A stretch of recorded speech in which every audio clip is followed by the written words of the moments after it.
워싱턴에서 울려 퍼지는 목소리. 모스크바뿐만 아니라 충격파처럼 울려 퍼졌습니다. 뿐만 아니라 베를린, 부다페스트, 앙카라의 수도에서도 마찬가지였습니다. 미국 대통령 도널드 트럼프는 그의 인내심이 바닥났다고 선언했습니다. 그리고 이제 그가 직접 게임의 규칙을 쓰겠다고 했다. 그는 푸틴과 자신의 동맹국들 모두에게 도전했다. 이것은 일상적인 외교적 대화가 아니라 의지의 싸움이었다. 트럼프의 발언은 그가 아니면 나라는 뜻이었다. 따라서 트럼프 대통령의 역사적인 나토에 대한 최후 통첩은 유럽의 경제 엔진인 독일, 동맹 내에서 가장 반대 목소리를 내는 헝가리, 균형 잡기에서 가장 복잡한 역할을 하는 터키를 직접 겨냥했습니다. 크렘린의 과도한 전쟁 지출은 예산을 소모하고 있으며 인플레이션과 노동력 부족이 국민에게 압박을 가하고 있습니다. 가장 중요한 것은 서방 기술이 부족한 러시아 산업이 장기적으로 경쟁력을 잃고 기술적 사막으로 변하고 있다는 점입니다. 이는 내향적이고 비효율적이며 미래가 없는 침체의 소용돌이에 갇혀 있습니다. 바로 이 지점에서 트럼프의 최후 통첩이 작용합니다. 트럼프의 분노는 3명의 나토 동맹국에 가장 집중되어 있습니다. 각국은 러시아와의 관계를 유지하는 데 있어 서로 다른, 그러나 그들 입장에서는 타당한 이유를 가지고 있습니다. 미국 지도자 트럼프가 첫 번째로 겨냥한 이름은 터키 대통령 에르도안입니다. 에르도안은 일반적으로 세계 무대에서 뛰어난 균형 잡기의 대가로 알려져 있습니다. 터키의 입장은 아마도 가장 복잡하고 다층적일 것입니다. 한편으로 터키는 흑해에서 가장 강력한 나토 함대 중 하나를 보유하고 있습니다. 우크라이나의 바이라크타르 무인기를 판매하여 전쟁의 흐름에 영향을 미쳤고 몽트로의 협약을 시행하여 러시아 군함의 흑해 진입을 차단했습니다. 이러한 조치는 우크라이나의 주권에 대한 구체적인 지원입니다. 그러나 다른 한편으로 터키는 러시아와 깊고 필수적인 경제적 유대 관계를 가지고 있습니다. 터키는 천연가스의 상당 부분을 러시아에서 수입합니다. 러시아는 아쿠유 원자력 발전소를 건설하고 있습니다. 매년 수백만 명의 러시아 관광객이 터키 해안을 방문하며 두 나라 간에는 수십억 달러의 무역량이 있습니다. 터키의 원유 수입은 2023년 11월 이후 최고 수준에 도달했으며 러시아 수입은 기록적인 수준에 이르렀습니다. 2025년에 발표된 월간 공식 데이터에 따르면 터키 세관을 통과한 러시아 원유는 하루 71만 배럴에 해당했습니다. 이는 매년 터키로 운송되는 2,500만에서 3,000만 톤의 석유와 러시아의 340억 유로의 이익을 의미합니다. 반면 유럽연합의 회원국이 아닌 터키는 서방 제재에 참여하지 않고 있습니다. 앙카라의 주장은 균형과 중재의 전략에 기반을 두고 있습니다. 우리는 우크라이나의 영토 보전을 전적으로 지지하는 나토 동맹국입니다. 그러나 우리는 러시아와 대화할 수 있는 유일한 행위자이며 곡물 통로와 같은 협정을 중재하고 평화의 문을 열어둘 수 있는 유일한 존재입니다. 우리의 경제적 이익과 에너지 안보는 모스크바와의 대화를 유지할 것을 요구합니다. 우리는 어느 한쪽을 선택하는 것이 아닙니다. 우리는 지역의 안정과 터키의 국가 이익을 선택하고 있습니다. 이러한 복잡한 발언에서 암시된 균형 잡기는 때때로 서방에서 의문을 제기하지만 앙카라는 이를 합리적인 필요로 보고 있습니다. 트럼프의 목록에서 두 번째 이름은 독일 총리 프리드리히 메르츠입니다. 메르츠 씨가 러시아에 제재를 가하는 것을 꺼린다고 한 미국 지도자의 설명이 최근 며칠 동안 널리 논의되었습니다. 이유는 상당히 주목할 만합니다. 독일은 유럽의 산업 엔진입니다. 전쟁이 시작된 이후 베를린은 러시아 가스 의존도를 줄이기 위해 대대적인 조치를 취했지만 여전히 경쟁력 있는 가격의 에너지가 필요합니다. 베를린의 관점에서 보면 트럼프의 요구는 거의 경제적 자살을 부르는 것과 같습니다. 이는 독일이 2024년 5월에 러시아로부터 약 21,270미터톤의 석유 및 석유 제품을 수입하여 전월 대비 이 상품군의 수입량을 증가시켰기 때문입니다. 러시아산 석유와 액화 천연가스 구매를 갑자기 중단하면 BASF와 같은 대형 화학 공장에서 중소기업에 이르기까지 독일 전체 산업이 멈출 수 있습니다. 이는 대량 실업과 심각한 경기 침체를 의미할 것입니다. 메르츠 총리와 그의 정부의 주장은 매우 명확하고 실용적입니다. 메르츠는 우리는 유럽에서 우크라이나의 가장 큰 군사 및 재정 지원국입니다. 우리는 수십만 명의 난민을 수용하고 있습니다. 그러나 유럽의 안정은 독일의 경제적 안정에 달려 있습니다. 라고 말했습니다. 만약 우리가 우리 경제를 불 속에 던진다면 장기적으로 우크라이나를 도울 수 있는 능력도 파괴될 것입니다. 우리의 목표는 러시아를 전략적으로 약화시키는 것이지 유럽을 경제적 혼란에 빠뜨리는 것이 아닙니다. 베를린에게 이는 도덕적 입장과 경제적 현실주의 사이에서 미묘한 균형을 맞추려는 시도입니다. 이러한 발언들은 실제로 트럼프가 독일을 겨냥하는 이유에 대한 몇 가지 단서를 제공합니다. 미국 행정부는 베를린이 크렘린에 대해 훨씬 더 강경한 조치를 취하기를 기대하고 있습니다. 메르츠는 이에 대해 우려하고 있습니다. 도널드 트럼프의 표적 목록에서 세 번째 이름은 헝가리 총리 빅토르 오르반입니다. 오르반은 유럽연합 내에서 반대 목소리를 내고 있으며 지리적으로 고립되어 있습니다. 이는 헝가리의 상황을 더욱 독특하게 만듭니다.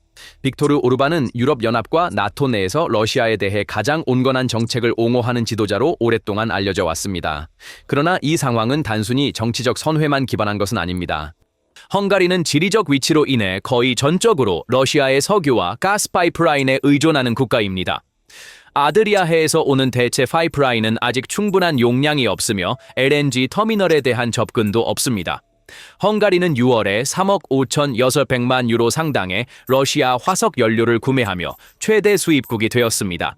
이 수입에는 원유 1억 6,500만 유로와 파이프라인 가스 1억 9,100만 유로가 포함되었습니다. 부다페스트의 공식적인 주장은 생존의 문제입니다. 이것은 우리에게 이념적인 문제가 아니라 물리적인 필수 사항입니다. 우리는 공장을 가동하고 가정을 따뜻하게 유지하기 위해 러시아 에너지가 필요합니다. 우리는 공격을 비난하지만 우리 손으로 우리나라의 에너지 생명선을 끊을 수는 없습니다. 오르반의 실용적인 수사는 푸틴과의 긴밀한 정치적 관계와 결합되어 서방에서 깊은 불신을 초래하고 있습니다. 그러나 부다페스트에게 이것은 주로 국가 이익과 에너지 안보의 문제로 여겨집니다. 이제 이 세 나라의 접근 방식을 따르면서 미국이 러시아에 대한 유럽연합 정책으로 돌아갈 때입니다. 아마도 트럼프는 이것이 러시아 경제에 최종적이고 치명적인 타격을 가할 수 있는 유일한 방법이라고 진정으로 믿고 있을 것입니다. 아마도 이 상황은 그의 전형적인 미국 우선 정책을 반영한 것으로 전쟁의 경제적 부담을 유럽에 더 많이 전가하려는 시도일 수 있습니다. 또는 무역이나 국방비 지출과 같은 다른 분야에서 유럽으로부터 양보를 얻어내기 위한 무자비한 협상 전술일 수도 있습니다. 이유가 무엇이든 그 결과는 위험할 수 있습니다. 트럼프가 그의 최후 통첩을 고집하고 러시아산 석유를 계속 구매하는 유럽 기업에 2차 제재나 관세를 부과한다면 대서양 양측 간의 파괴적인 무역 전쟁을 촉발할 수 있습니다. 이 상황은 나토 내 깊은 균열을 초래할 수 있으며 이는 푸틴에게 가장 유리할 것입니다. 심지어 유럽을 경기 침체로 끌어들여 장기적으로 우크라이나에 대한 재정 및 군사 지원을 지속할 수 없게 만들 수 있습니다. 따라서 도널드 트럼프의 최후 통첩은 서방 동맹을 기로에 서게 했습니다. 이 갈림길에서 서방 동맹의 미래는 위태로운 상황에 놓여 있습니다. 트럼프의 일방적인 조치가 동맹을 파국으로 몰고 갔을지 모르지만 그 파국이 일어나지 않는다면 어떻게 될까요? 유럽이 내부적으로 겪게 될 심각한 경제적, 사회적 격변을 받아들이고 대서양 건너편에서 들려오는 이 거친 목소리에 귀를 기울인다면 어떻게 될까요? 그러면 두 번째, 아마도 훨씬 더 혼란스러운 시나리오의 문이 열릴 것입니다. 이 시나리오는 유럽이 트럼프의 최후 통첩을 받아들이고 러시아 석유와 가스에 대한 전면 금수 조치를 부과하며 크렘린에 대한 전면적인 경제적 압박 작전을 수행하는 시나리오입니다. 이것은 푸틴의 에너지 무기를 완전히 무력화하려는 매우 위험한 움직임이지만 동시에 세계 에너지 지도와 지정학적 균형을 근본적으로 변화시킬 것입니다. 반면에 유럽이 버튼을 누르면 크렘린의 플랜 B가 작동할 수 있습니다. 상상해 봅시다. 이 시나리오에서는 자정까지 이어지는 긴급 정상회담 후 브뤼셀에서 역사적인 결정이 내려질 가능성이 큽니다. 독일 총리 메르츠는 나토의 단결을 유지하고 워싱턴과의 무역 전쟁을 피하기 위해 자국 산업에 불을 지를 위험에도 불구하고 이쓴 약을 받아들일 것입니다. 헝가리는 특별 보장과 재정 지원 패키지를 제공받을 것이며 터키와는 별도의 외교 메커니즘이 수립될 것입니다. 그리고 시나리오의 계속에서 유럽연합은 역사상 처음으로 특정한 시간 내에 러시아 연방으로부터의 모든 원유와 액화 천연가스 수입을 완전히 중단하기로 결정할 것입니다. 이것은 물론 트럼프가 원하는 시나리오입니다. 이러한 소식이 나오면 상황이 극적으로 변할 것입니다. 이 소식이 모스크바에 전해지면 크렘린의 초기 반응은 분명히 충격과 그것이 허세라는 부정일 것입니다. 그러나 결정의 심각성이 이해되면 이 충격은 존재론적 경제 위기와 계획 B를 실행하기 위한 필사적인 노력으로 바뀔 것입니다. 크렘린의 계획 B는 새로운 전략이 아닙니다. 그것은 전쟁이 시작된 이후로 시행되고 있는 동방 정책에 강화된 긴급하고 절박한 버전입니다. 이 시나리오에서 하룻밤 사이에 유럽과 같은 안정적이고 부유하며 예측 가능한 시장을 잃은 러시아는 보유하고 있는 수백만 배럴의 석유와 수십억 입방미터의 가스를 위한 새로운 구매자를 찾아야 합니다. 그리고 이 과정에서 러시아는 아시아의 거인들, 즉 중국과 인도로 완전히 눈을 돌릴 것입니다. 그러나 이것은 단순한 고객 변경 이상의 의미를 가집니다. 러시아가 경제 주권과 협상력을 베이징과 뉴델리에 스스로 넘겨주는 매우 고통스러운 과정입니다. 따라서 이 시나리오에서는 곰 모델이 용의 자비에 놓이는 것을 볼 수 있습니다. 이 새로운 방정식에서 가장 큰 승자는 의심할 여지 없이 중국이 될 것입니다. 수년간 러시아와 새로운 파이프라인과 에너지 협정을 협상해왔지만 모스크바의 오만하고 높은 가격 정책에 의해 제약을 받았던 베이징은 갑자기 상상할 수 없었던 협상력을 갖고 협상 테이블에 앉게 될 수 있습니다. 이 시나리오에서는 유럽 시장이 완전히 닫히고 러시아는 석유와 가스를 위한 다른 주요 구매자가 없게 됩니다. 이것은 베이징에게 역사적인 기회입니다. 중국은 러시아의 절박함을 최대한 활용할 것입니다. 이 시나리오에서 첫 번째 요구는 대규모 가격 할인일 수 있습니다.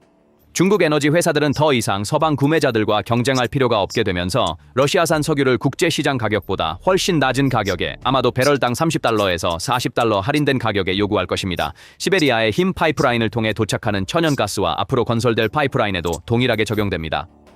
모스크바는 이러한 굴욕적인 가격을 받아들이거나 에너지 산업을 완전히 중단할 위험에 직면해야 할 것입니다. 이는 러시아가 사실상 중국의 에너지 식민지가 되어 국가 재정을 베이징의 자비에 맡기는 것을 의미합니다. 그러나 이 시나리오에서 문제는 가격만이 아닙니다. 물류는 훨씬 더 큰 골칫거리입니다. 기존의 시베리아의 흰 파이프라인은 유럽에 판매된 가스의 작은 부분만 보상할 수 있습니다. 시베리아의 힘 이와 같은 새로운 대형 프로젝트의 실행은 최상의 경우 수십 년과 수천억 달러의 투자가 필요합니다. 누가 이를 지불할 것인지는 또 다른 문제입니다. 제재를 받은 러시아가 이 규모의 프로젝트를 자체적으로 자금을 조달하는 것은 불가능합니다. 이는 중국 은행에서 대출을 받아야 하며 베이징의 조건에 따라야 한다는 것을 의미합니다. 이 새로운 의존은 경제적일 뿐만 아니라 금융적이기도 할 것입니다. 유럽과의 무역 중단은 러시아의 유로 보유고를 무의미하게 만들 것입니다. 모든 잠재적인 새로운 에너지 거래는 중국의 통화인 위안화로 진행될 것입니다. 이 상황은 러시아 경제를 달러와 유로에서 멀어지게 할 것이지만 위안화와 중국 인민은행의 정책에 완전히 의존하게 만들 것입니다. 요컨대 이 시나리오에서 푸틴은 그의 나라를 훨씬 더 강력하고 요구가 많은 중국의 궤도에 놓게 될 것이며 경제적으로 서방과 단절하게 될 것입니다. 이것이 트럼프가 원하는 고위험, 급속한 경제적 타격 전략이 될지 아니면 유럽이 선호하는 장기적 지속 가능한 소모전과 억제 전략이 될지는 오직 시간이 말해줄 것입니다. 이 문제의 가장 흥미로운 측면 중 하나는 왜 트럼프가 자신의 동맹국들을 러시아와 같은 처지에 놓으면서까지 그렇게 위험한 도박을 감행했는가 하는 점입니다. 유럽의 러시아 에너지 의존이 진정한 선택인지 필수인지가 이 시점에서 명확해진다. 이 첫 번째 보고서는 2025년 2월 24일에 발표되었으며 러시아의 연평균 수익이 2,570억 유로가 될 것이라고 예측했다. 침공의 세 번째 해에 유럽연합은 러시아의 화석연료 수입에 대해 21억 9천만 유로를 지불했습니다.